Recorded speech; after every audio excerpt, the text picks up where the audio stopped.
నమస్కారం ఘంటారావానికి స్వాగతం. ముందుగా ప్రధానాంశాలు. పురపాలక పంచాయతీరాజ్ అల్లోపత్తికి బిల్లులకు మండలి పచ్చజెండా. విపక్షాల నిరసన మధ్యే ఏకగ్రీవంగా ఆమోదం. రాష్ట్రంలో వైద్య విద్య అభ్యసనకు 4 ఏళ్ల స్థానికత ఉండాల్సిందే. ప్రభుత్వం జీవోను సమర్థిస్తూ సుప్రీంకోర్టు తీర్పు. కాళేశ్వరం నివేదికపై అత్యవసర విచారణ కోసం హైకోర్టుకు బీఆర్ఎస్. రేపటి వరకు ఎలాంటి చర్యలు చేపట్టకుండా చూడాలన్న హరీష్ రావు. ఎస్సీఓ వేదికగా పాకిస్తాన్ వైఖరిని ఎండగట్టిన మోదీ. పహల్గాం ఉగ్రదాడి వారి పైశాచికత్వాన్ని చాటిందని వ్యాఖ్య. తూర్పు ఆఫ్ఘనిస్తాన్ను వణికించిన భారీ భూకంపం. నిమిషాల వ్యవధిలోనే ప్రకంపనలు. 622 మంది మృతి.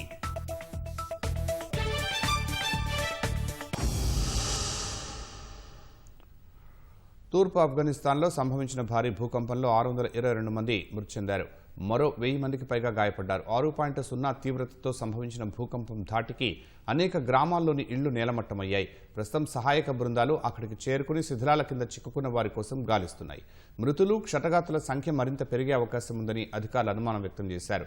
కునార్, నోరిస్తాన్, నంగర్హార్ ప్రావిన్సుల్లో భూకంప తీవ్రత అధికంగా ఉంది. ఆదివారం అర్ధరాత్రి 11:47 నంగర్హార్ ప్రావిన్స్లో భూకంపం సంభవించింది.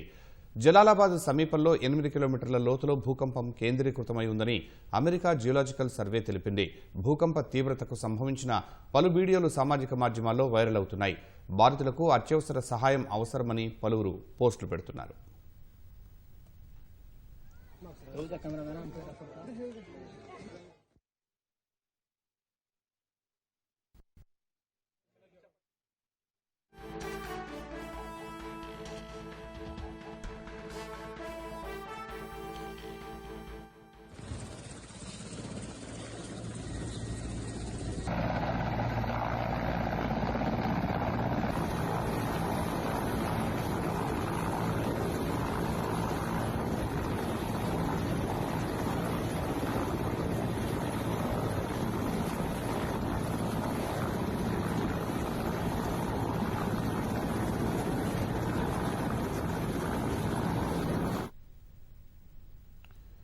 చైనాలోని తియాన్జిన్ వేదికగా జరుగుతున్న షాంఘై శిఖరాగ్ర సదస్సులో ఉగ్రవాదంపై పాకిస్తాన్ వైఖరిని ప్రధాని నరేంద్ర మోదీ ఎండగట్టారు. కొన్ని దేశాలు ఉగ్రవాదానికి బహిరంగంగా మద్దతిస్తున్నాయని పాక్ను ఉద్దేశించి విమర్శించారు. పాక్ ప్రధాని షహబాజ్ షరీఫ్ సమీక్షంలోనే మోదీ ఈ వ్యాఖ్యలు చేశారు. ఉగ్రవాదం శాంతికి ముప్పుగా పరిణమించిందని ప్రధాని అన్నారు. పహల్గాం దాడి వేళ భారత్కు మద్దతుగా నిలిచిన దేశాలకు మోదీ కృతజ్ఞతలు తెలిపారు. ఉగ్రవాదంపై పోరులో దేశాలన్నీ ఐక్యంగా నిలవాలని పిలుపునిచ్చారు. రష్యా అధ్యక్షుడు పుతిన్తో ప్రధాని మోదీ సమావేశమయ్యారు. ఇరు దేశాల మధ్య ద్వైపాక్షిక భేటీ సాగుతోంది. ప్రత్యక్ష ప్రసారం ద్వారా చూద్దాం. यूक्रेन में चल रहे संघर्ष के विषय में हम लगातार चर्चा करते रहे हैं. हाल में किए गए शांति के सभी प्रयासों का हम स्वागत करते हैं. हम आशा करते हैं कि सभी पक्ष कंस्ट्रक्टिवली आगे बढ़ेंगे. संघर्ष को जल्द से जल्द खत्म करने और स्थायी शांति स्थापित करने का रास्ता खोजना होगा. ये पूरी मानवता की पुकार है. एक्सेलेंसी, एक बार फिर आपका मैं हृदय से बहुत बहुत धन्यवाद करता हूं. Уважаемый господин премьер-министр, дорогие друзья, мы очень рады нашей встрече. आदरणीय प्रधानमंत्री जी, साथियों, आपसे मिलकर हमें बड़ी खुशी हो रही है. Символично, что она проходит на полях саммита ШОС. ये बहुत प्रतिमात्मक है कि वो एससीओ शिखर सम्मेलन से इतर हो रही है. Организация, которая позволяет объединять усилия глав государств глобального Юга и Востока. ये एक संगठन है जो ग्लोबल साउथ और ईस्ट के देशों के नेताओं को प्रयास मिलाने को एक मंच प्रदान करता है. Усилия по созданию в Евразии архитектуры равной и неделимой безопасности.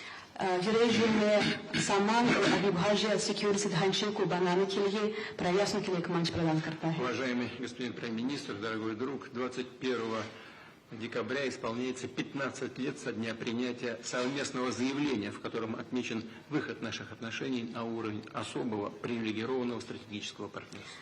महामहिम प्रधानमंत्री जी प्रिय दोस्त 21 दिसंबर को 15 साल पूरे हो जाएंगे जब से एक संयुक्त वक्तव्य पर हस्ताक्षर किए गए थे जिसमें हमारे स्पेशल प्रिविलेज्ड पार्टनरशिप पर किस तरह हम पहुंचे 15 साल हो गए. И можно уверенно констатировать, что многоплановые российско-индийские связи активно развиваются на этих принципах. और हम ये सच्चाई से बता सकते हैं कि हमारे रिश्ते इस सिद्धांतों पर बढ़ते हैं. Налажено многоуровневое взаимодействие. हमारे बीच बहुत बहुमुखी सहयोग चालू है. Торгово-экономическая кооперация в целом демонстрирует положительную динамику. व्यापार में सकारात्मक गतिशीलता देखने को मिलती है. Развивается туристический обмен. पर्यटकों का आदान प्रदान विकसित हो रहा है. Мы тесно координируем наши усилия на международной арене. अंतर्राष्ट्रीय मंच पर हम हमारे प्रयासों को समन्वय से करते हैं. Это ООН, БРИКС, Группа 20 и, разумеется, ШОС. यूएन, ब्रिक्स, एससीओ जरूर इस गताओं में से शामिल हैं. И сегодня хорошая возможность обсудить основные задачи дальнейшего развития многопланового двустороннего сотрудничества в различных областях. और आज की मुलाकात से हमारे रिश्तों को आगे बढ़ाने पर रास्तों पर बातचीत करने का एक बहुत अच्छा मौका मिलता है. Уважаемый господин премьер-министр, дорогой друг, Россия и Индия поддерживают десятилетиями особые отношения, дружеские, доверительные. Это фундамент для развития наших отношений в будущем. आदरणीय प्रधानमंत्री जी प्रिय दोस्त रूस और भारत के बीच बहुत विश्वसनीय रिश्ते बने हुए हैं. इस सिद्धांतों पर वे विकसित हो रहे हैं. И эти отношения носят абсолютно внепартийный характер, поддерживаются подавляющим большинством народов наших стран. और ये किसी से पार्टी या राजनीति पर आधारित नहीं है. लोग हमारे दो देशों के लोग इस रिश्तों का समर्थन करते हैं. Спасибо. धन्यवाद.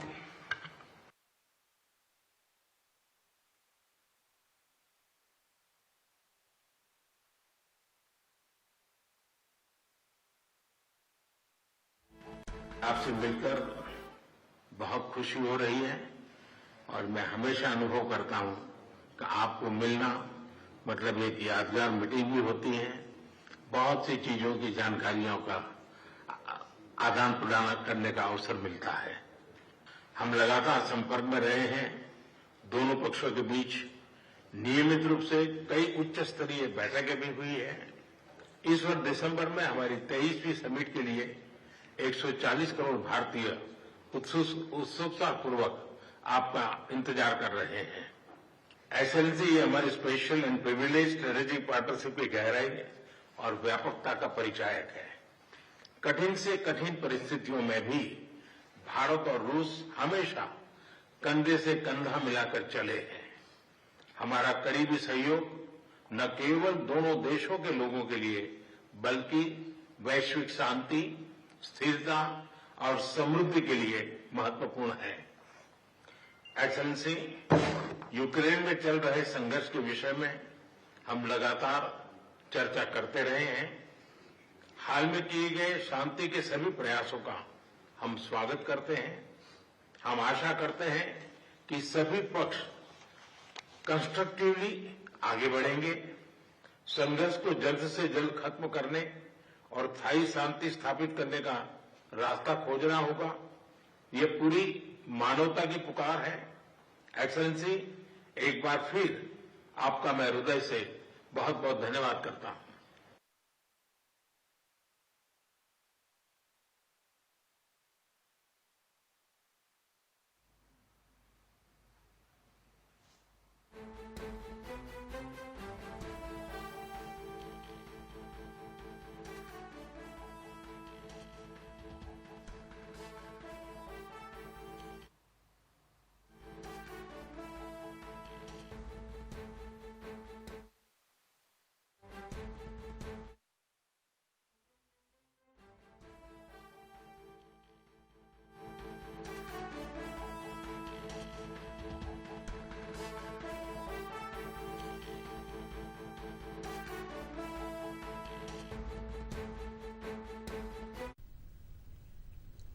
అనుసంధాన ప్రక్రియలో దేశ సార్వభౌమాధికారాన్ని, ప్రాదేశిక సమగ్రతను గౌరవించాలని ప్రధాని మోదీ అన్నారు.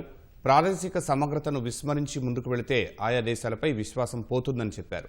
అంతర్జాతీయ సంస్థల్లో సంస్కరణల కోసం ఎస్సీఓ సభ్యదేశాల మధ్య మరింత సహకారం అవసరమని ప్రధాని మోదీ అభిప్రాయపడ్డారు.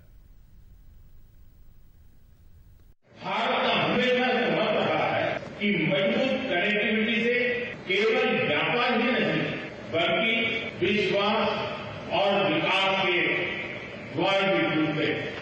इसी सोच के साथ हम चाबहार पोर्ट और international north south transport corridor जैसे इनिशिएटिव पर काम कर रहे हैं।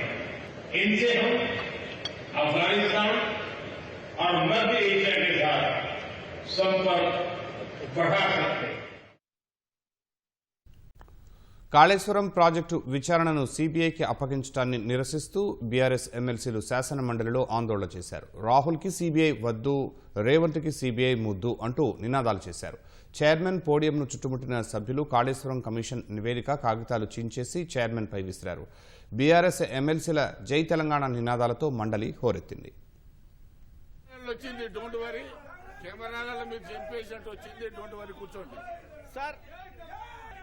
సార్ ఇక్కడ తెలంగాణ రాష్ట్ర ప్రభుత్వం కోల్పోయినటువంటి పరిస్థితి చూస్తా ఉన్నాం సార్. అందులో దాదాపుగా ఏందా ఆరోపణలు ఎదుర్కొంటే విచారణ ఇవాళ తెలంగాణ మొత్తం సమాజం గమనిస్తోంది. గన్ పార్క్ వద్ద బీఆర్ఎస్ ఎమ్మెల్సీలు నిరసన చేపట్టారు. కాళేశ్వరం ప్రాజెక్టు విచారణను సీబీఐకి ఇవ్వటాన్ని వ్యతిరేకిస్తూ ఆందోళన నిర్వహించారు. అంతకుముందు శాసనమండలిలో బీఆర్ఎస్ సభ్యులు నిరసన తెలిపారు. చైర్మన్ పోడియాన్ని చుట్టుముట్టి కాళేశ్వరం కమిషన్ నివేదిక కాగితాలను చించేసి చైర్మన్పై విసిరారు. శాసనమండలి నిరవధిక వాయిదా అనంతరం ఎమ్మెల్సీలు గన్ పార్క్ వద్దకు చేరుకుని నిరసన తెలిపారు.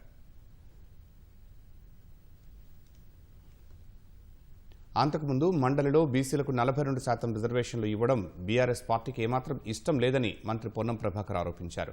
బీసీ బిల్లుపై బీఆర్ఎస్ వైఖరి కడుపులో కత్తులు పెట్టుకుని ఆలింగనం చేసుకున్నట్లుగా ఉందని మండిపడ్డారు. విచారణ ఎదుర్కోలేని అవినీతి పరులు బీసీల అంశం చర్చకు వస్తే రాద్ధాంతం చేస్తున్నారని విమర్శించారు. బీఆర్ఎస్ కుట్రలు రాష్ట్ర ప్రజలు గమనించాలన్నారు. అధ్యక్ష వీళ్ళ వైఖరి చూస్తుంటే కడుపులో కత్తులు పెట్టుకొని అలుముకున్నట్టు ఉన్నది. మీ సిబిఐ కేసు గురించి మీరు అనేక సందర్భాల్లో మాట్లాడొచ్చు. ఇవాళ 42% రిజర్వేషన్లకు బేసిక్ గా టీఆర్ఎస్ పార్టీ ఫ్యూడలిస్టిక్ పార్టీ వ్యతిరేకంగా ఉంది కాబట్టి ఇవాళ రిజర్వేషన్ల అంశం ఇక్కడ పంచాయత్ రాజ్ మున్సిపల్ అడ్మినిస్ట్రేషన్ కోట ఎత్తేస్తుంటే ఇవాళ టీఆర్ఎస్ కావాల్సుకొని సిబిఐ పేరు మీద కార్యక్రమం చేస్తా ఉంది.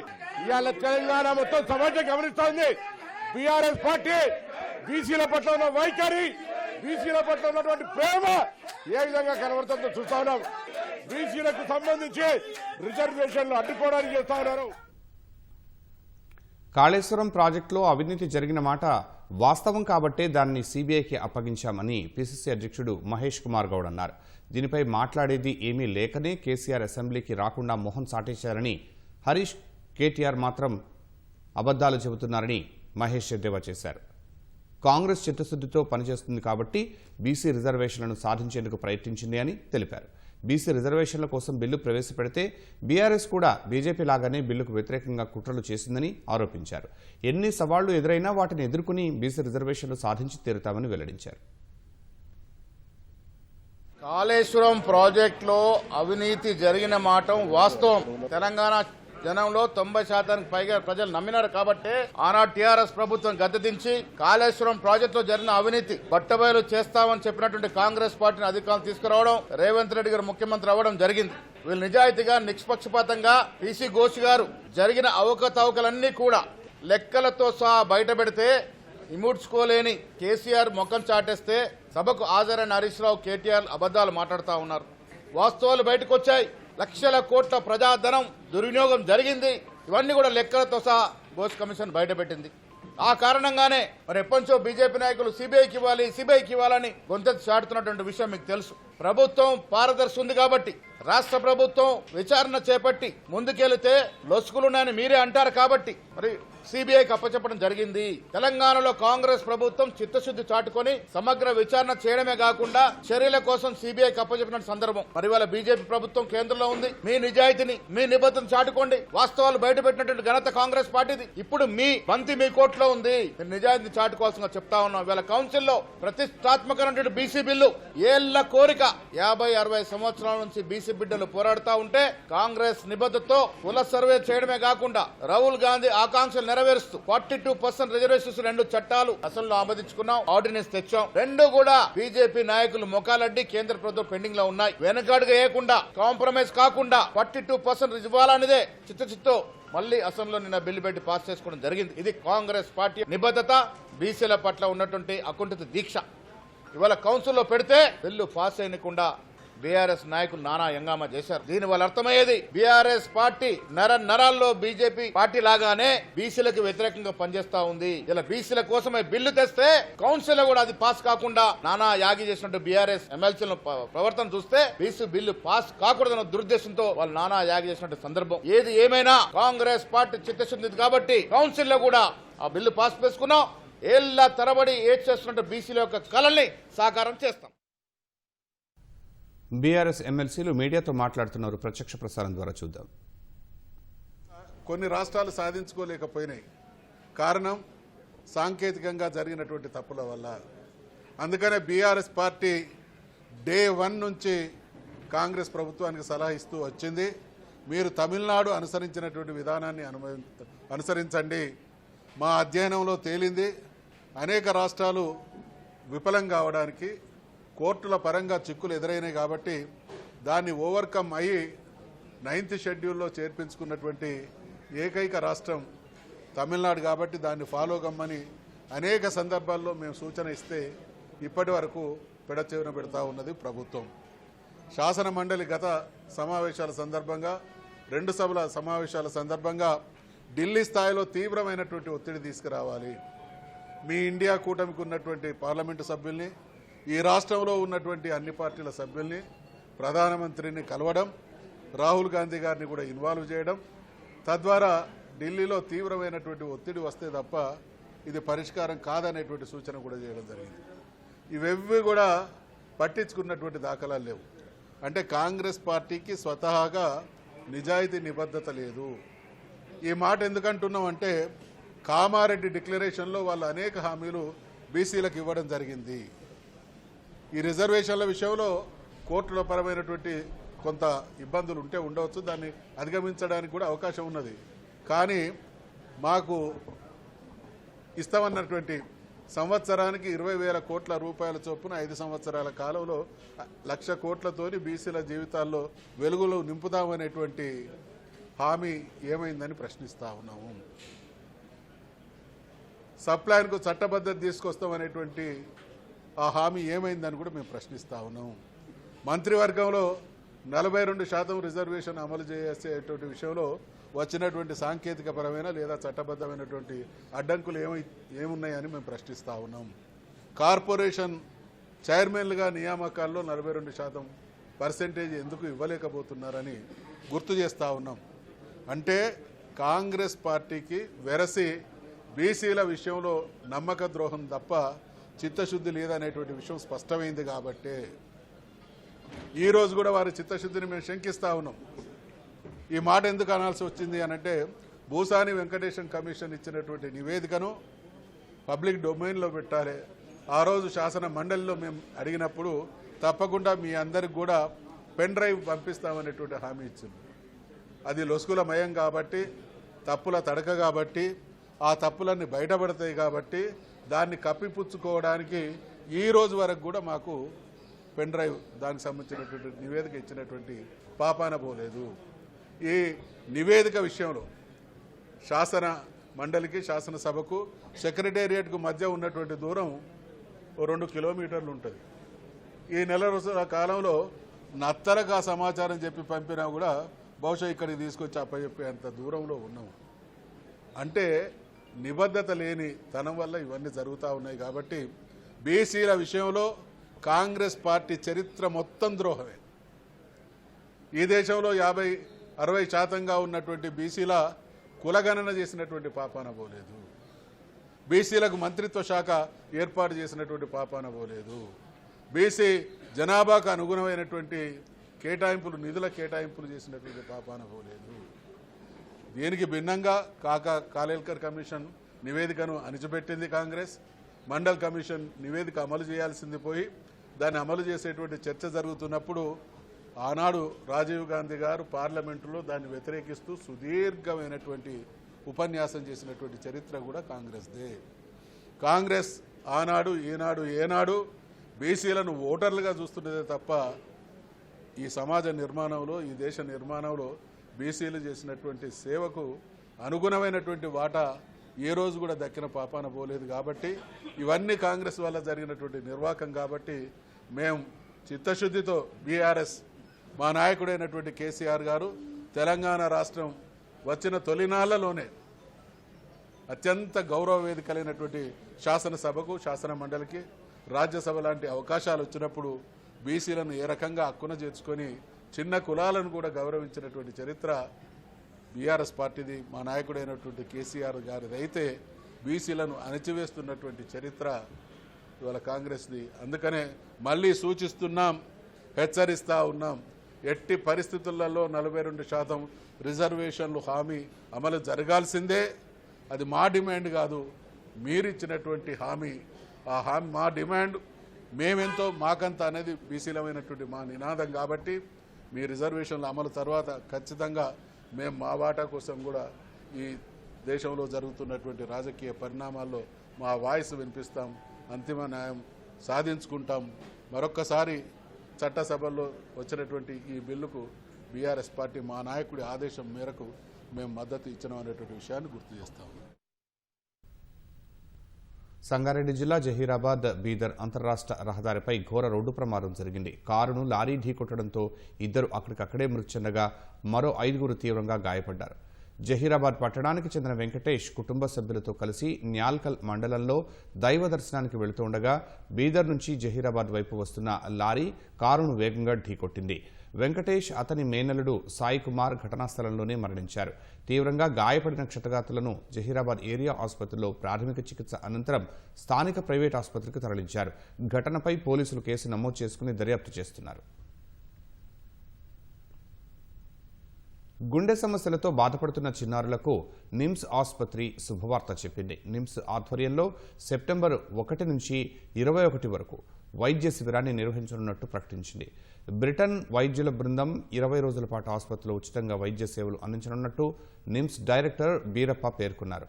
పుట్టుకతోనే గుండె సంబంధిత సమస్యలతో బాధపడుతున్న పిల్లలను ఈ శిబిరంలో పరీక్షించి అవసరమైన వారికి శస్త్రచికిత్సలు నిర్వహించనున్నారు. ఈ శస్త్రచికిత్సలకు అయ్యే ఖర్చును రాష్ట్ర ప్రభుత్వ పథకాలైన ఆరోగ్యశ్రీ, ముఖ్యమంత్రి సహాయ నిధి ద్వారా భరిస్తారని డాక్టర్ బీరప్ప ప్రకటనలో పేర్కొన్నారు. నగరంలో వీధి సునకాల పట్ల ప్రజలు ప్రేమను, బాధ్యతను చాటుకోవాలని జీహెచ్ఎంసీ కమిషనర్ ఆర్వి కర్ణన్ కోరారు. వీధి సునకాల దత్తతకు ఎక్కువ మంది ముందుకు వస్తే వీధుల్లో కుక్కల సంచారం బెడద ఉండదని కర్ణన్ తెలిపారు. త్వరలోనే అన్ని సర్కిళ్లలో విడతల వారీగా దత్తత మేళాలను నిర్వహించనున్నట్టు కమిషనర్ ప్రకటించారు. జీహెచ్ఎంసీ ఆధ్వర్యంలో నిర్వహించిన 2వ విడత ఇండి పప్పి మేళాను హైదరాబాద్ బీఆర్ పార్క్లో నిర్వహించారు. హైదరాబాద్ ఖైరతాబాద్ జోనల్ కమిషనర్ అనురాగ్ జయంతితో కలిసి దత్తత మేళాను ప్రారంభించిన కర్ణన్ 22 దేశీ కుక్క పిల్లలను నగరవాసులకు అందజేశారు. వీధి కుక్కల సంఖ్యను తగ్గించడమే కాకుండా వాటిని సురక్షితమైన జీవితాన్ని కల్పించాలనే ఉద్దేశంతో పప్పి మేళాలను నిర్వహిస్తున్నట్లు ఆర్వి కర్ణన్ వివరించారు.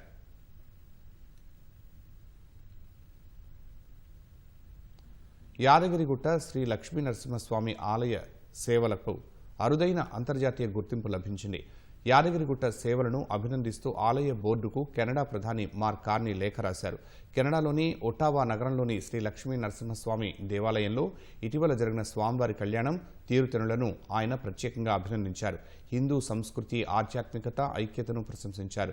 కెనడాలోని హిందూ భక్తులను ఐక్యం చేస్తూ దైవ సంబంధిత కార్యక్రమాలు చేస్తున్న నిర్వాహకులను ఆయన అభినందించారు. కెనడా ప్రధాని లేఖపై దేవాదాయ శాఖ మంత్రి కొండా సురేఖ, ఆలయ ఈవో వెంకటరావు హర్షం వ్యక్తం చేశారు. రానున్న రోజుల్లో సేవలను మరింత విస్తృతం చేసేందుకు కృషి చేస్తామని పునరుద్ఘాటించారు. ఈ నెల 27 వరకు కెనడాలోని 4 రాష్ట్రాల్లో స్వామివారి కళ్యాణ మహోత్సవాలు నిర్వహించేందుకు ఏర్పాట్లు చేసినట్టు ఈవో వెంకట్రావు తెలిపారు.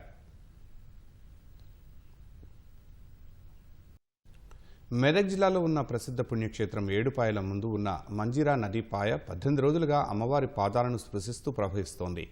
భక్తుల సందర్శనార్థం రాజగోపురంలో అమ్మవారి ఉత్సవ విగ్రహాన్ని ఏర్పాటు చేశారు. వరద ఉధృతికి పరవళ్లు తొక్కుతూ ఆలయ సమీపంలోని నదీపాయ పాల పొంగులా ఉరకలేస్తోంది. పచ్చటి కొండపై నుంచి అప్పుడే ఉదయిస్తున్న సూర్యుని కిరణాలు ఆ నీటి బిందువులను తాకుతున్న దృశ్యాలు భక్తులను అబ్బురపరుస్తున్నాయి.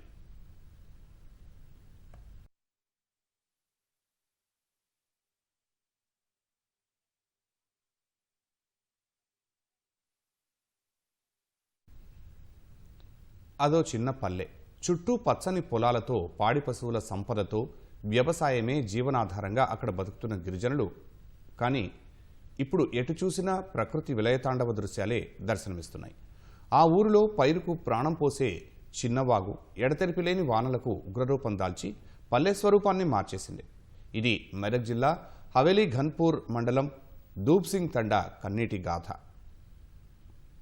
90 కుటుంబాలతో ఏ చింతా చీకు లేకుండా పచ్చని చెట్ల మధ్య వ్యవసాయమే వారి జీవనంగా జీవిస్తున్నారు ఆ గిరిజనులు. తెల్లవారితే విఘ్నేశ్వరుడి ఆగమనం కోసం ఏర్పాట్లతో అంతా ఆనందంగా ఉండగా అకస్మాత్తుగా వచ్చిన జలప్రళయం మెదక్ జిల్లా దూబ్సింగ్ తాండా వాసుల జీవన గమనాన్నే మార్చేసింది. ప్రాణాలు కాపాడుకోవడం కోసం 80 ఏళ్ల వృద్ధురాలు ఇంటిలోని చిన్నపిల్లలతో వాటర్ ట్యాంక్ ఎక్కింది. ఆకాశానికి చిల్లు పడిందా అన్నట్లుగా కురిసిన వానలకు 9 నెలల శిశువు ఆదమరిచి తల్లి ఒడిలో నిద్రించాడు. కళ్ల ముందు కనిపిస్తున్న వరద బీభత్సానికి తీవ్ర ఆందోళన చెందిన ఆ తల్లి నిద్రిస్తున్న బాలుడి ఊపిరి వేగాన్ని తడిమి చూసుకొని గుండెలకు అద్దుకుంది. ఇలా వర్ణనకు అందని హృదయ విదారక ఘటనలు ఇప్పుడు ఆ గిరిజనుల మనోవేదనను తెలియజేస్తున్నాయి. బాగున్నాడు, నాకు 4 సంవత్సరాల పాప ఉంది. వాళ్ళిద్దరిని ఎత్తుకొని ఎటు వెళ్లాలో కూడా అసలు ఘోరమైన పరిస్థితి. ఊర్లో వాళ్ళు కూడా దాటడానికి ఇటు దారి లేదు, చూడడానికి అటు నాకు దారి లేదు. ఏమి లేవు. ఒక చూద్దామంటే ఒక మనుషులు లేరు, ఏం లేరు. అరుద్దామంటే ఎవరికి వినిపిస్తలేదు. అసలు ఆ వాగులా అంత ఘోరంగా వచ్చింది వాగు. అసలు ఎప్పుడు రాలేదు, వస్తుందని కూడా అసలు కళ్ళు కూడా అనుకోలేదు. మస్తు ఘోరమైన పరిస్థితి. పొద్దున్నుంచి 8 గంటల నుంచి కూర్చున్నాం పైన నీళ్ళ ట్యాంకీ మీద. నాకైతే నా మీద నాకు బతుకు మీద ఆశపోయింది, కానీ నా పిల్లల కోసం మస్తు ధైర్యం చేసిన సార్. నేనైతే ఎప్పుడు అసలు నాకంత ధైర్యం ఎక్కడి నుంచి వచ్చిందని ఇప్పుడు ఊహించుకుంటే నాకే ఆశ్చర్యం వేస్తుంది. పిల్లల కోసం మస్తు ధైర్యం చేసిన సార్. ఎప్పుడైనా నాకు ఏదైనా ఎట్లైనా పోని కానీ నా పిల్లలని బతికించుకోవాలని మస్తు ఆరాటపడినా సార్. నేనైతే బాబు అయితే అంత వర్షంలో పండుకున్నాడు సార్. బతుకుతున్నాడా లేదా అని అంత ఆశ పోయింది. పొద్దు నుంచి ఆకలితోనే పాలు ఇవ్వాలంటే కూడా పొద్దు నుంచి ఏం తిండి తిప్పలు లేవు, కడుపులో ఏం లేదు సార్. ఘోరమైన పరిస్థితి. ఇలాంటి పరిస్థితి పగవాళ్ళు కూడా రాకూడదని మస్తు కోరుకుంటున్నారు సార్. అయితే ఆ టైంలో అయితే ఉన్న వాళ్ళు లేని వాళ్ళు అందరూ గుర్తుకొచ్చారు సార్. నాకైతే పిల్లలైతే కాపాడుకున్నాం సార్. మాకు ఏదైనా కానీ ఇల్లు మాత్రం కావాలి సార్. పార్సులో ఉన్నాం మేము. మాకు పట్ట భూమి కూడా లేదు.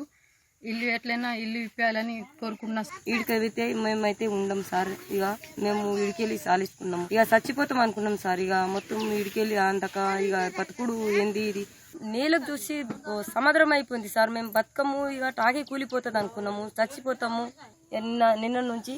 అయితే ఆకలితోని ఇట్లనే ఉన్నాం సార్. ఏం లేదు సార్. మొత్తం ఇల్లు కొట్టుకుపోయింది, రేకులు మొత్తం కూలిపోయినాయి. ఏ సామాన్ దిద్దామంటే మాకు ఏది ఆలోచించలేము సార్. మా పానాలు బతకాలని రేకుల పైన కూర్చున్నాము. గ్యాస్ పోయింది, సామాన్ మొత్తం పోయింది. కట్టుకుందామంటే బట్టలు లేవు, పిల్లలకు లేవు, మాకు లేవు. పేయి మీద బట్టలు తప్ప ఏ వస్తువులు సుగా మిగిలినవి సార్.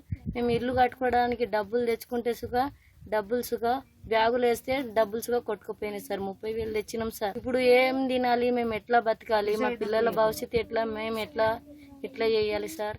సుమారుగా 30 పూరి గుడిసెలు వరద నీటిలో నేలమట్టం కాగా ఆ ఊరి పశు సంపదంతా వరద ప్రవాహానికి కొట్టుకుపోయి కలియపరాలు దర్శనమిస్తున్నాయి.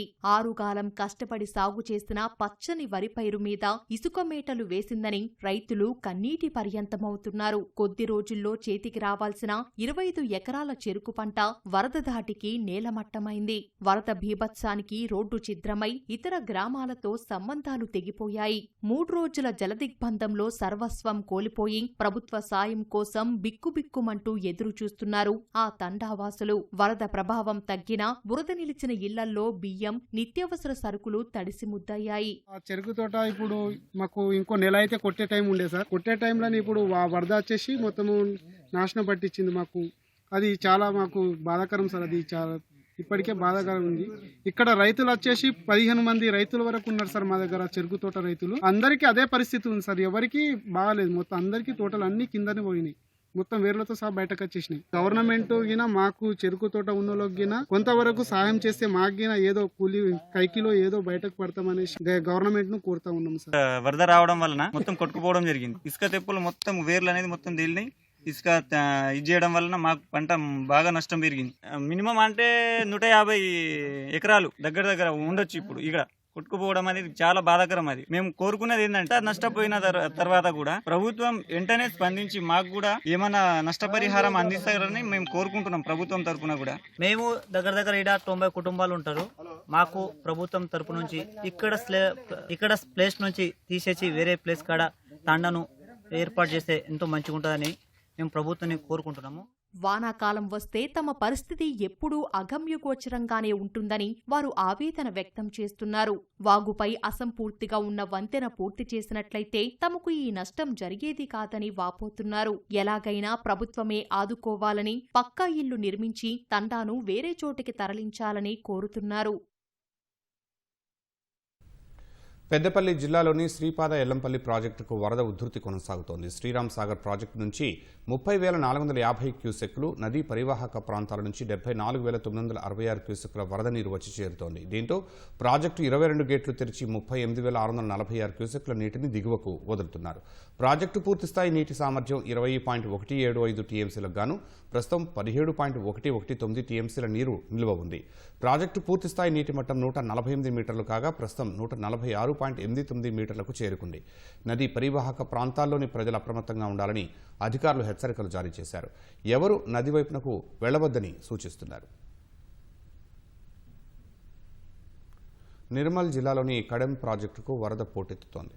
6 గేట్ల ద్వారా 98,000 క్యూసెక్ల నీటిని దిగువకు విడుదల చేస్తున్నారు. జలాశయం పూర్తిస్థాయి నీటి మట్టం 700 అడుగులు కాగా ప్రస్తుతం 698 అడుగులకు చేరింది. ప్రాజెక్టుకు 64,000 క్యూసెక్ల వరద నీరు వచ్చి చేరుతోంది. స్వర్ణ జలాశయానికి వరద కొనసాగుతోంది. దీంతో అధికారులు 2 గేట్ల ద్వారా 1840 క్యూసెక్ల నీటిని దిగువకు విడుదల చేస్తున్నారు. స్వర్ణ జలాశయం పూర్తిస్థాయి నీటి మట్టం 1183 అడుగులు కాగా ప్రస్తుతం 1182 అడుగులకు చేరింది. మెదక్ కామారెడ్డి జిల్లా సరిహద్దులో ఉన్న పోచారం ప్రాజెక్టు పొంగి పొర్లుతూ ఉండటంతో మెదక్ బోధన్ నేషనల్ హైవేపై 100 మీటర్లకు పైగా రోడ్డు ధ్వంసమైంది. దీంతో వారం రోజులుగా 2 జిల్లాల మధ్య రాకపోకలు నిలిచిపోయాయి. వాహనాలు వెళ్లకపోవడంతో వంతెనకు ఉన్న గోడకు తాళ్లు కట్టుకుని ప్రజలు రాకపోకలు సాగిస్తున్నారు. ఏమాత్రం పట్టుతప్పినా నీళ్లలో పడిపోయే ప్రమాదకర పరిస్థితి. కానీ తప్పని పరిస్థితిలో ప్రజలు రాకపోకలు సాగిస్తున్నారు. భారీ వర్షాల వల్ల పోచారం ప్రాజెక్టు దిగువన పెద్ద ఎత్తున నీరు ప్రవహించడంతో పచ్చని పైరుతో కలకళ్లాడిన భూములు నేడు ఇసుక తిన్నెలను తలపిస్తున్నాయి. వరదల ధాటికి సాగు పనికిరాకుండా పోయిన భూముల్ని చూసి రైతులు ఆవేదన వ్యక్తం చేస్తున్నారు.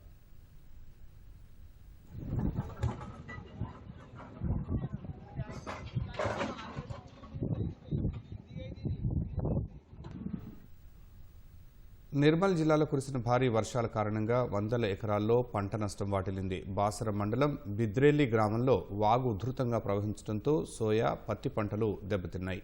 బిద్రేలి వద్ద కొత్తగా నిర్మించిన వంతెన వద్ద పొలాలలో మొరం, బండరాళ్లు, ఇసుక మేటలు వేశారు. దెబ్బతిన్న పంటలను చూసి అన్నదాతలు ఆందోళన చెందుతున్నారు. అధికారులు వంతెన నిర్మించారు, కానీ వంతెన నుంచి వరద నీటిని వెళ్లటానికి దారి చూపించకపోవడంతో తమ పంట పొలాల నుంచే వరద వెళుతోందని రైతులు ఆవేదన వ్యక్తం చేస్తున్నారు. అధికారులు స్పందించి తమ పొలాల్లోకి వరద నీరు రాకుండా చర్యలు తీసుకోవాలని రైతులు కోరుతున్నారు. నీళ్లు ఎక్కువ కావడం వల్ల ఇక్కడ బ్రిడ్జి లేకుండే ముందు బ్రిడ్జ్ కట్టారు. బ్రిడ్జ్ కట్టడం వల్ల దీనికి సరిగ్గా ఆనకట్ట కట్టకపోవడం వల్ల ఆ ఆనకట్ట కొట్టుకొచ్చి మొత్తం చేనులో రాళ్ళు, మొరం, కంకర మొత్తం చేరింది. ఇప్పుడు ఇదైతే ఈ కంకర ఇది మొత్తం తీయనికి ఒకటైతే ఖర్చు ఎక్కువ. ఈ ఖర్చు అయితే ఇక పెట్టుకోవాల్సి వస్తుంది. మాకు పంట నష్టం కూడా జరిగింది.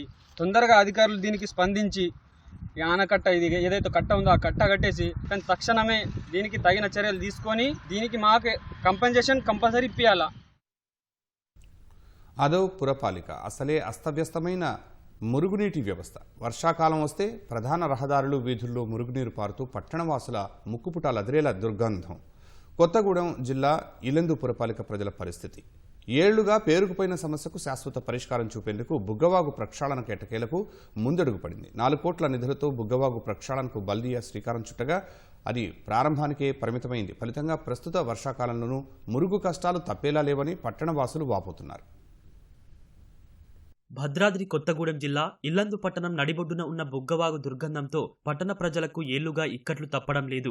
వానాకాలం వచ్చిందంటే చాలు సీజన్ గడిచే వరకు స్థానికులకు కష్టాలు తప్పడం లేదు. పట్టణం గుండా అన్ని వార్డుల నుంచి పారే మురుగునీరును దాటించే బుగ్గవాగు చాలా ఏళ్ల క్రితమే అస్తవ్యస్తంగా మారింది. కనీస మరమ్మతులకు నోచుకోకపోవడం వల్ల ఎక్కడికక్కడ లీకేజీలు ఏర్పడి మురుగునీరు రహదారులు వీధుల్లో ప్రవహిస్తోంది. బుగ్గవాగు పూడిక తీయకపోవడం, వాగు చుట్టూ గోడలు లేకపోవడంతో వాగు నిండిపోయి వరద నీరు పలు కాలనీలోని ఇళ్లలోకి చేరుతాయి. దీంతో ఇళ్లు ఖాళీ చేసి ఇతర ప్రాంతాల్లో తలదాచుకోవాల్సిన పరిస్థితి ఏర్పడిందని స్థానికులు ఆవేదన వ్యక్తం చేస్తున్నారు. ఇక ముఖ్యంగా ఈ ఒక బుగ్గవాగు బ్రిడ్జి గట్టిగా వాటర్ ప్రెషర్ వస్తే మటుకి ఆ స్టేషన్ బస్ నుంచి బ్రేక్ అయ్యి మళ్ళీ వెనక్కి వచ్చే అవకాశం ఉంది. ఇటు చూస్తే 5వ వార్డులో వాటర్ కూడా ఫ్రెష్ గా వస్తుంది కాబట్టి ఇట్లా ప్రెషర్ తోటి ముందుకు వస్తుంది కాబట్టి మీరు ఏ చేసినా కూడా ఇక్కడ పూడిక మొత్తం క్లియర్ చేసిన తర్వాత ఇక పనులు ప్రారంభించి ఈ యొక్క పనిని ప్రారంభించాలని కోరుకుంటున్నాము. ఇక్కడ ఉన్న ప్రజలకు ఇబ్బంది కలగకుండా ఈ యొక్క ప్రయాణం చేస్తే చాలా మంది చెప్పి కోరుకుంటున్నాం.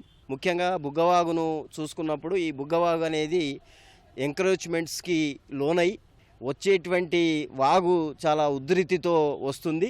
ఆ వచ్చే వాగు మొత్తం కూడా చుట్టుపక్కల ఇళ్లలో నిండేటువంటి ప్రమాదం ఉన్నది. గత సంవత్సరం కూడా ఈ పరిస్థితిని ఇల్లందు ఎదుర్కొన్నది. ఏదైతే డ్రైనేజీ ఉందో బుగ్గవాగు పూడిక తీయాల్సినటువంటి అవసరంతో పాటు ఎంక్రోచ్మెంట్స్ ఎక్కడెక్కడైతే మొత్తం కాలువను ఆక్రమించుకున్నారో ఆ దురాక్రమణలన్నీ కూడా తొలగించాలా. దీని అభివృద్ధి పేరుతోటి తాత్కాలికంగా పనులు ప్రారంభించి పక్కన పెట్టడం జరుగుతుంది. వర్షాకాలంలో స్టేషన్ బస్తీ పూర్తిగా మునిగిపోయే పరిస్థితి ఏర్పడ్డది. ఈ బుగ్గవాగు 6-7 వార్డులకు విస్తరించి ఉంది. కాబట్టి ఈ సమస్యను ముందుగానే గుర్తించి ముందుగానే చేసి ఉంటే ఎంతో కొంత ఉపయోగం జరిగేది. పట్టణవాసుల కష్టాలు తొలగించేలా బుగ్గవాగు ప్రక్షాళనకు బల్దియా ఎట్టకేలకు శ్రీకారం చుట్టింది.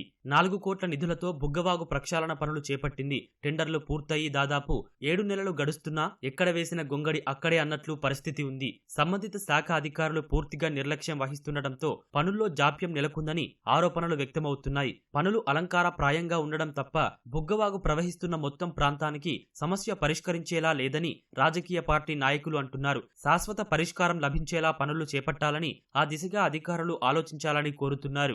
ఎస్టిమేషన్ లేకుండా ప్లాన్ లేకుండా ఇవాళ మున్సిపల్ అధికారులు ఎన్నికల కోసమే ఇవన్నీ తతంగాలు చేస్తున్నారు. కాబట్టి మేము దీన్ని ఖండిస్తున్నాము. సక్రమంగా ఎలాంటి ప్రజలకి నష్టం లేకుండా చేయాలి. అట్లా లేకుండా అట్లా అనిపిస్తలేదు. కాబట్టి దీనికి ఒక బునాది లెవెల్లో ఉండాలి. దీనికి ఒక పద్ధతి ఉండాలి. బుగ్గవాగు హిందూ శ్మశాన వాటికి నుండి 3.5 కిలోమీటర్లు ఉంటుంది మొత్తము. ఈ 3.5 కిలోమీటర్లు కూడా మొత్తం కట్టాలి. ఎందుకంటే ఇది చాలా ముప్పు ప్రాంతం, చాలా భయంకరమైన పరిస్థితి వాగు వస్తూ ఉందంటే నిద్రపోయే పరిస్థితి ఉండదు. కాబట్టి మీరు తక్షణమే ప్రభుత్వాలు స్పందించి ఎట్టి పరిస్థితుల్లో ఇది ముందుబడి చేయాలనేదే మా యొక్క ఆశ. బుగ్గవాగు ఆధునికీకరణ పనులు యుద్ధ ప్రాతిపదికన పూర్తి చేయడంతో పాటు ముంపు ప్రాంతాల ప్రజలకు ఇబ్బందులు తలెత్తకుండా శాశ్వత పరిష్కారం చూపుతున్నామని అధికారులు చెబుతున్నారు. దీనిలో భాగంగా మొత్తం డీసిల్టేజ్ చేస్తూ రిటైనింగ్ వాల్ కూడా నిర్మించడం వల్ల ఆ వాగు ఆనుకున్నటువంటి ఇండ్లు ఏవైతే ఉన్నాయో అవి వరదకు కోతకు గురి కాకుండా వాళ్ళకు రక్షణ అనేది కల్పించడం జరుగుతుంది. రిటైనింగ్ వాల్ తో పాటు 2 వైపులా కూడా వాగుకు ఆ బండ్ అనేది నిర్మాణం జరిగి ఆ వాకింగ్ కి కూడా అనుకూలంగా ఏర్పాటు చేయడం జరుగుతుంది. దానికి టైల్స్, రైలింగ్ మొదలైన అన్ని పనులు కూడా చేయడం జరుగుతుంది. దీనివలన మనకు వరద నీరు అనేది సాఫీగా వెళ్ళిపోవడానికి, అలాగే ఆ చుట్టుపక్కల ఉన్న ఇండ్లకు సంబంధించి వాళ్ళకు కూడా ఎలాంటి ఇబ్బంది లేకుండా ఈ ప్రభుత్వం అనేది ఈ చర్య తీసుకోవడం జరిగింది.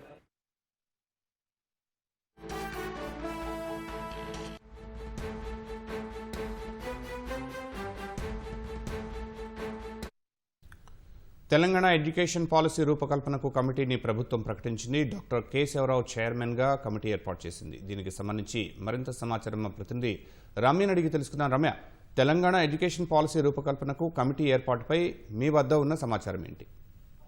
కొద్దిసేపటి క్రితమే ఏదైతే తెలంగాణ ఎడ్యుకేషన్ పాలసీకి సంబంధించి ఈ యొక్క పాలసీని రూపొందించేందుకు కమిటీ వేసినట్టుగైతే ఈ నెల 29నే దీనికి సంబంధించినటువంటి యొక్క ఆదేశాలు అయితే ఇవ్వడం జరిగింది. ఆలస్యంగా ఈ విషయం వెళ్లి చూసిందని చెప్పొచ్చు. అయితే ఇందులో మొత్తం 7 సభ్యులతో కలిపి, అంటే చైర్మన్ సహా మొత్తం 7 సభ్యులు ఇందులో ఉంటారు. అందులో doctor Keshava Rao adviser to the government ఎవరైతే ఉన్నారో ఆయన చైర్మన్ గా ఉన్నారు. ఇక ఎమ్మెల్యే కడియం శ్రీహరి, ఆ తర్వాత ఆకునూరి మురళి ప్రస్తుతం ఎవరైతే ఈ విద్యా కమిషన్ చైర్మన్ ఉన్నారో ఆయన కూడా ఇందులో మెంబర్ గా ఉంటారు. ఆ తర్వాత IAS chief secretary to government Ramakrishna Rao ఆయన కూడా కమిటీ సభ్యులుగా ఉన్నారు. యోగితా రాణా, ఉన్నత విద్యా మండలి చైర్మన్ గా ఉన్నటువంటి బాలకృష్ణారెడ్డి, అదేవిధంగా మరొక పర్సన్ ని ఎవరినైనా సరే చైర్మన్ కి నచ్చిన వాళ్ళని ఇంకో పర్సన్ ని కూడా తీసుకోవచ్చు. ఇలా మొత్తం 7 చైర్మన్ సహా మొత్తం 7 ఇందులో సభ్యులుగా ఉంటారు. ఈ కమిటీ ఏదైతే ప్రభుత్వం చెప్తుందో తెలంగాణ రైజింగ్ 2047 2047 నాటికి తెలంగాణ అత్యున్నత స్థానంలో నిలబడేలాగా ప్రణాళిక రూపొందించాలి అన్న విషయాన్ని ప్రభుత్వం పదే పదే చెబుతుంది. దీనికి తగ్గట్టుగా ఎడ్యుకేషన్ పాలసీ కూడా ఉండాలి అన్న ఉద్దేశంతో ఈ కమిటీని ఏర్పాటు చేసినట్టుగా కూడా ప్రభుత్వం పేర్కొంది. అయితే వీళ్ళకి మొత్తం 5 దీనికి సంబంధించి కొన్ని కండిషన్స్ కూడా చెప్పడం జరిగింది. ఈ సభ్యులు ఎవరైతే ఉన్నారో వాళ్ళు నేషనల్ ఎడ్యుకేషన్ పాలసీ 2020 ఏదైతే ఉందో దాన్ని స్టడీ చేసి దానికి సంబంధించి అందులో ఉన్నటువంటి ఏవైతే సిద్ధాంతాలు ఉన్నాయో వాటిని తెలంగాణ రాష్ట్రానికి ఎలా అన్వయించుకోవచ్చు అన్న విషయాలను కూడా ప్రభుత్వానికి ఒక నివేదిక ఇవ్వాల్సి ఉంటుంది.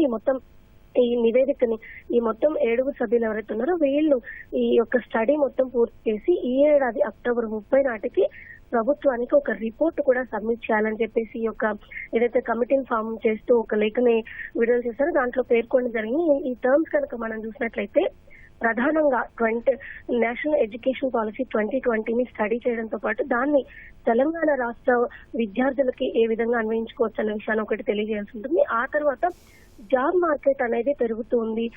నేషనల్ ఇంటర్నేషనల్ లెవెల్లో ఆపర్చునిటీస్ పెరుగుతున్నాయి. అయితే ఈ గ్లోబల్ ఆపర్చునిటీస్ ని అందిపుచ్చుకునేందుకు కావాల్సినటువంటి విద్యా విధానం ఎలా ఉండాలి, దానికి సంబంధించినటువంటి ఒక ఫ్రేమ్ వర్క్ చేయాలి. దీంతో పాటుగా డిజిటల్ ట్రాన్స్ఫర్మేషన్ అనేది ఇప్పుడు ఎక్కువగా వినిపిస్తున్నటువంటి మనకి కనిపిస్తున్నటువంటి అంశం కూడా ఈ నేపథ్యంలోనే డిజిటల్ ట్రాన్స్ఫర్మేషన్, ఇన్నోవేషన్, అదేవిధంగా ఎంటర్‌ప్రెన్యూర్‌షిప్ ని పెంపొందించడానికి పైన ప్రత్యేకంగా దృష్టి సారించి దానికి తగిన విధంగా ఎడ్యుకేషన్ విధానాన్ని ఒక ఫ్రేమ్ వర్క్ అనేది కూడా వీళ్ళు ఇవ్వాల్సి ఉంటుంది. ఇక దీంతో పాటుగా ఇండస్ట్రీ అదేవిధంగా అకాడమియా మధ్య ఒక గట్టి సంబంధం ఉండాలి అని చెప్పేసి ప్రభుత్వం అటు ముఖ్యమంత్రి పదే పదే చెప్తున్నారు. ఈ నేపథ్యంలోనే ఏవైతే విద్యా సంస్థలు అదేవిధంగా ఇండస్ట్రీలకు మధ్య ఒక బాండ్ ఏర్పరచు ఈ యొక్క మరింత స్ట్రెంత్ చేసేలాగా అంటే రీసెర్చ్ కావచ్చు, కొలాబరేషన్స్ ని మరింత స్ట్రెంత్ చేయడానికి కావాల్సినటువంటి రికమెండేషన్స్ ని కూడా ఈ కమిటీ చేస్తుంది. ఇక దీంతో పాటుగా ఉన్నత విద్య అదేవిధంగా టెక్నికల్ వొకేషనల్ ఎడ్యుకేషన్స్ ఏవైతే ఉన్నాయో ప్రొఫెషనల్ కోర్సెస్ వీటన్నిటిలో ఈక్విటీ తీసుకురావడంతో పాటుగా వీటిలో మరింత మెరుగా అంటే పాఠశాలల నుంచి ఉన్నత విద్య వరకు అన్ని విభాగాల్లో కూడా విద్యను మరింత అంటే ప్రాక్టికల్ ఓరియంటెడ్ గా విద్య ఉండడం, అదేవిధంగా ఇప్పుడున్నటువంటి జాబ్ మార్కెట్ కి తగిన విధంగా ఈ యొక్క విద్యను అందించడము, స్కిల్స్ ని పెంపొందించే విధంగా ఈ మొత్తం దీనికి సంబంధించి సజెషన్స్ తో కలిపి ఎన్ఈపీ 2020 ఏదైతే ఉందో దాన్ని స్టడీ చేసి దానిపైన స్టేట్ కి తగిన విధంగా దాన్ని ఎలా మార్చుకోవాలనే విధానం పైన సంబంధించి దాంతో సహా మొత్తం ఇప్పుడున్నటువంటి జాబ్ మార్కెట్ తగిన విధంగా ఎలా స్కిల్స్ అందించాలి, విద్యార్థులు ఎలా అప్గ్రేడ్ చేయాలి, మన విద్యా విధానం ఎలా మార్చుకుంటే విద్యార్థులు నూతన స్కిల్స్ ని అందిపుచ్చుకోవడానికి గ్లోబల్ గా ఉన్నటువంటి ఆపర్చునిటీస్ ని అందిపుచ్చుకోవడానికి వీలవుతుందన్న మొత్తం విషయాల్ని క్రోడీకరించి ఈ మొత్తం స్టడీ చేసిన తర్వాత కమిటీ అక్టోబర్ 30వ తారీఖు లోపు ప్రభుత్వానికి ఒక నివేదిక అందించాలని కూడా తెలియజేయడం జరిగింది. ఇది దీనికి సంబంధించి మొత్తంగా మన దగ్గర ఉన్నటువంటి సమాచారం. ధన్యవాదాలు రమ్య.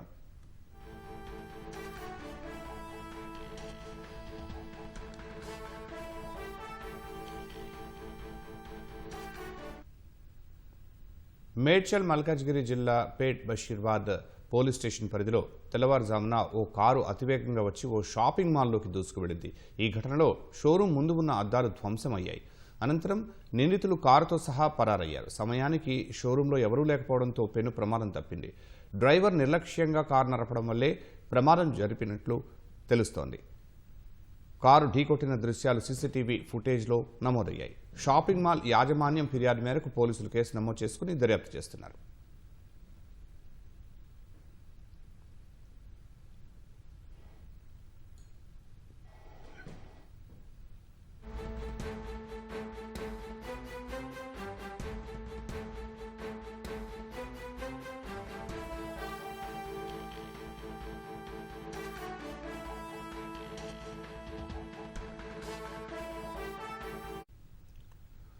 నాగర్ కర్నూలు జిల్లా మున్సిపాలిటీ పరిధిలోని సంజాయిపల్లి వద్ద జంతు సంరక్షణ కోసం 60 లక్షల రూపాయలతో జంతు సంరక్షణ కేంద్రాన్ని ప్రారంభించారు. ఊరు చివర శివారులో ఎలాంటి జనసంచారం లేని చోట నిర్మించడంతో దానికి ఎవరూ పట్టించుకోవటం లేదు.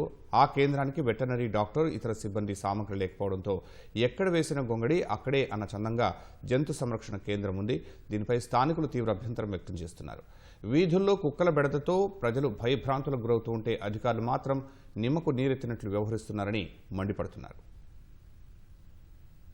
కొల్లాపూర్ చౌరస్తాలో సందాయిపల్లి చివారి దగ్గర ఎనిమల్ కేర్ సెంటర్ అని 60 లక్షలతోన ప్రారంభించారు. అది ఇప్పుడు ఎనిమల్ కేర్ సెంటర్ కాకుండా ఆకతాయిలకు అడ్డగా మారి సాంఘిక కార్యక్రమాలకు నిలువైంది. అది అందుకని మున్సిపల్ కమిషనర్ గారు ఒకసారి సందర్శన చేసి తగిన చర్యలు తీసుకుంటూ, అలాగే నార్కల్ పట్టణంలో వీధుల్లోన కుక్కలు విపరీతంగా అయినాయి. చిన్నపిల్లలను స్కూల్ కు పంపిద్దామన్నా, ముసలోళ్ళు బయటికి వద్దామన్నా గానీ ఆ రోడ్ పోటీ పోతుంటేనే అవి గుంపులుగా వచ్చి పిల్లల మీద ఎంబడి పడుతున్నాయి. అందుకని మున్సిపల్ కమిషనర్ గారు సిబ్బందిని నియమించి ఆ కుక్కలని సంరక్షణ చేసి దానిలో తగిన చర్యలు తీసుకోగలరని కోరుతున్నారు. ఎక్కడ చూసినా కుక్కల బెడద చాలా విపరీతంగా ఉంది. ఇక్కడ బైకర్స్ రోడ్ల పైన వెళ్లాలన్నా కుక్కలు గుంపులుగా ఒక్కొక్క దగ్గర 10-20 కుక్కలు జమ అయ్యి బైకర్ల పైన ఇబ్బంది పెడుతున్నాయి.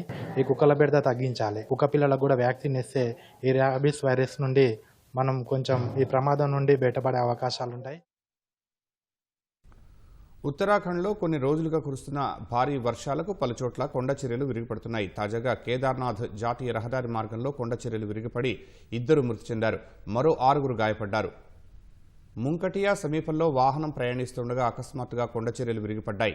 ప్రమాదంలో మృతి చెందిన వారు ఉత్తరకాశీ జిల్లా వాసులుగా అధికారులు గుర్తించారు. క్షతగాతులను సమీప ఆసుపత్రికి తరలించారు. అందులో 2 పరిస్థితి విషమంగా ఉన్నట్లు రుద్రప్రయాగ్ జిల్లా విపత్తు నిర్వహణ అధికారి నందన్ కుమార్ తెలిపారు. మరోవైపు ఆదివారం ఉత్తరాఖండ్లోని పలు ప్రాంతాల్లో కురిసిన వర్షాలకు 2 మృతి చెందినట్లు అధికారులు తెలిపారు. రష్యా నుంచి చమురు కొనుగోలుతో భారత్లో ఓ వర్గం లాభపడుతోందని ట్రంప్ సలహాదారు పీటర్ నవారో మరోసారి నోరు పారేసుకున్నారు. క్రెమ్లిన్కు భారత్ ల్యాండ్రోమాట్గా పనిచేస్తోందన్న ఆయన అది ఉక్రెయిన్ వాసులను చంపుతోందని వ్యాఖ్యానించారు. ఓ ప్రముఖ మీడియా సంస్థకు ఇచ్చిన ఇంటర్వ్యూలో భాగంగా నవారో భారత్పై ఈ మేరకు అక్కసు వెళ్లగక్కారు. అతిపెద్ద ప్రజాస్వామ్య దేశానికి అధినేత అయిన మోదీకి పుతిన్, జిన్పింగ్లు ఎందుకు సహకరిస్తున్నారో తనకు అర్థం కావటం లేదని వ్యాఖ్యానించారు. భారత్తో రష్యా, చైనా సంబంధాలు ప్రపంచ స్థిరత్వాన్ని దెబ్బతీస్తాయని నవారో కొత్త ప్రలాపనలు సాగించారు. ఉక్రెయిన్ యుద్ధానికి ముందు రష్యా నుంచి తక్కువ మొత్తంలో భారత్ చమురు కొనుగోలు చేసిందన్న నవారో చమురుపై మాస్కో భారత్కు రాయితీ ఇచ్చిందని గుర్తు చేశారు. తక్కువ ధరకు చమురు కొనుగోలు చేస్తూ రిఫైన్ చేసిన ఇంధనాన్ని యూరప్, ఆఫ్రికా, ఆసియా దేశాలకు ఎగుమతి చేయడం ద్వారా భారత్ లాభాలు పొందుతోందని నవారో వ్యాఖ్యానించారు. 25 ఏళ్ల తర్వాత తొలిసారి అమెరికాకు వెళ్లే భారతీయుల సంఖ్య గణనీయంగా తగ్గిపోయింది. అమెరికా అధ్యక్షుడిగా ట్రంప్ రాకతో వీసాలు కష్టతరంగా మారడం, ఇరు దేశాల సంబంధాలు దెబ్బతినడం వంటి కారణాలతో ఈ పరిస్థితి తలెత్తిందని విశ్లేషకులు భావిస్తున్నారు. గత ఏడాదితో పోలిస్తే జూన్, జూలై నెలల్లో భారతీయులు అత్యల్ప సంఖ్యలో అమెరికా వెళ్లినట్లు గణాంకాలు చెబుతున్నాయి. గత ఏడాది జూన్ నెలతో పోలిస్తే ఈ ఏడాది అమెరికాను సందర్శించే భారతీయుల సంఖ్య 8% తగ్గిపోయింది. ఈ ఏడాది జూన్లో 2.1 లక్షల మంది భారతీయులు అమెరికాను సందర్శించగా గత ఏడాది ఇదే నెలలో 2.3 లక్షలు పర్యటించినట్లు అమెరికా కామర్స్ డిపార్ట్మెంటుకు చెందిన national travel and tourism data తెలిపింది. జూలైలోనూ గత ఏడాదితో పోలిస్తే 5.5% తగ్గుదల నమోదైనట్లు వెల్లడించింది. అమెరికాలో 50 లక్షల మంది భారతీయులు ఉంటున్నారు. భారత్ నుంచి పెద్ద సంఖ్యలో సందర్శకులు తమ మిత్రులు, కుటుంబ సభ్యులను కలిసేందుకు, వ్యాపారం నిమిత్తం అమెరికాకు వెళుతూ ఉంటారు. 2000 సంవత్సరం తర్వాత నుంచి వరుసగా 2025 జూన్ వరకు భారత సందర్శకుల సంఖ్య పెరుగుతూనే వచ్చింది. ఈసారి మాత్రమే తగ్గుదల నమోదైంది. అమెరికాకు విదేశీయులు ఎక్కువగా వెళ్లే జాబితాలో భారత్ది 4వ స్థానం. తొలి స్థానంలో కెనడా, 2వ స్థానంలో మెక్సికో ఉండగా బ్రిటన్ 3వ స్థానంలో నిలిచింది. కేవలం భారత్ నుంచే కాకుండా అమెరికాకు అంతర్జాతీయ ప్రయాణికుల రాక కూడా తగ్గినట్లు ఎన్టీటీఓ వివరించింది. గత ఏడాది జూన్తో పోలిస్తే అమెరికాకు 6.2% అంతర్జాతీయ ప్రయాణికుల రాక తగ్గింది. మేలో 7, మార్చిలో 8, ఫిబ్రవరిలో 1.9% అమెరికాకు ఇతర దేశాల పౌరుల రాక తగ్గింది. ట్రంప్ ప్రతిపాదించిన కఠిన వీసా నిబంధనలను ఇప్పుడే తప్పుపట్టలేమని అమెరికా పర్యాటక రంగం దిగ్గజాలు చెబుతున్నాయి.